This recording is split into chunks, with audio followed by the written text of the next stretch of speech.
I, Shashi Naruka, Assistant Professor in Biani Group of College in Department of IT. Today I am going to deliver my lecture on email. Email, which stands for electronic mail. The basic question arises, what is email? Then email, everyone use email, but doesn't person know what is the purpose, what is the behind process after the email. First thing I will tell you about the email process. Email sent with using internet. If there is not an internet, then we are not able to send our emails.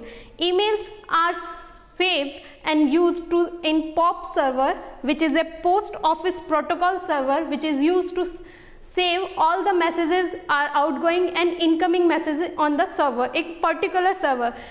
Email have two processes. First one is receiving incoming messages and second one is sending outgoing messages.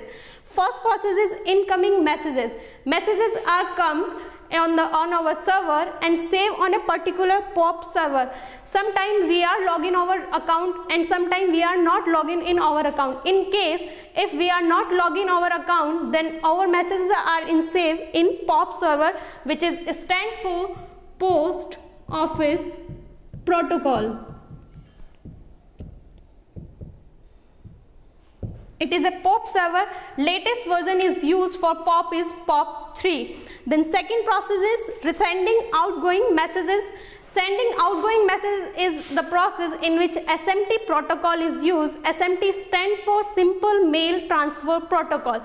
Simple Mail Transfer Protocol work is to receive all the mails which are sent it by the user. User send our message by using SMT protocol, and then this user receive our mail and message by using SMT. But the main concept is that sending in between sending and receiving messages, the messages are stored in a particular server, that is a POP server.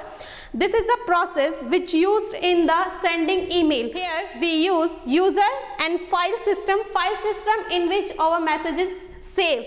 Users send our message using SMT protocol, which is a TCP/IP standard protocol, and this message is sent using SMT command, and this SMT command is used to save our message in the receiving end.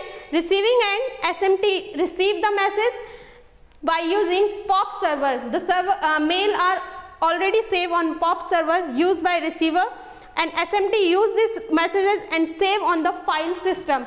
That means sender and receiver and both are the SMT server, but in between POP server is available, which is provided by our internet service provider, which is depends on our connection. If we are having BSNL connection, that there is particular internet service provider. So basically use is the SMT protocol and POP protocol. Thank you.